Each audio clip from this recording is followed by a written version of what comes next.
Sinira nga nila yung daan namin dito sa lugar namin sa India, guys. At kung akala nyo nga ay iisa lang ang mga gahaman na kontraktor at nasa Pilipinas lang, ay nagkakamali kayo. Dahil dito rin sa India ay meron din pala. Sa video na ito ay papakita ko nga sa inyo mga kaganapan sa araw na ito. Ore bapre! Mara iba kay guys! Tingnan nyo naman ang anak ko, guys. Ha?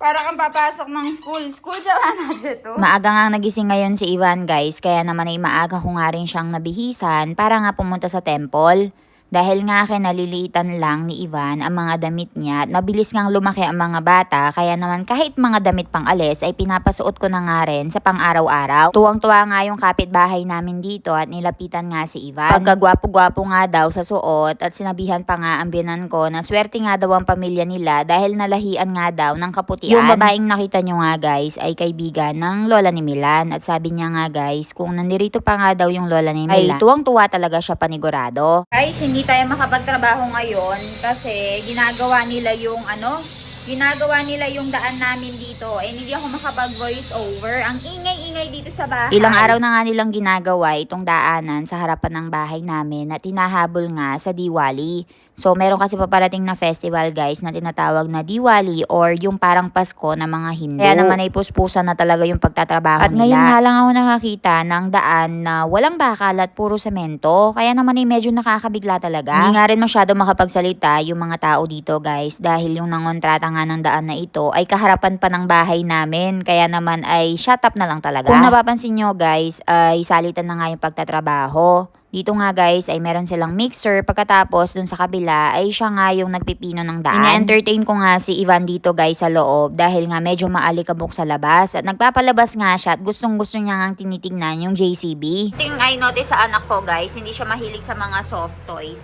Mas mahilig siya sa mga books na ganito. Yung sa mga ini-insert. Ang buong akala ko nga, guys, ay matitino nga yung mga contractor dito. Pero ang sabi sa akin ni Milan ay kapareho nga lang daw sa Pilipinas. Merong mga matitino at meron din namang hindi. Pero mas marami nga daw yung mga hindi at mas pinipili nga nila na kumita ng pangsarili nila. Kaya naman ay wala din kaming masabi. Tignan nyo naman yung anak ko dito, guys. Ayaw magpapasok sa loob at talaga namang sobrang seryoso sa panonood. Sige anak, pag-aralan mo yan at baka maging contractor ka sa Pilipinas.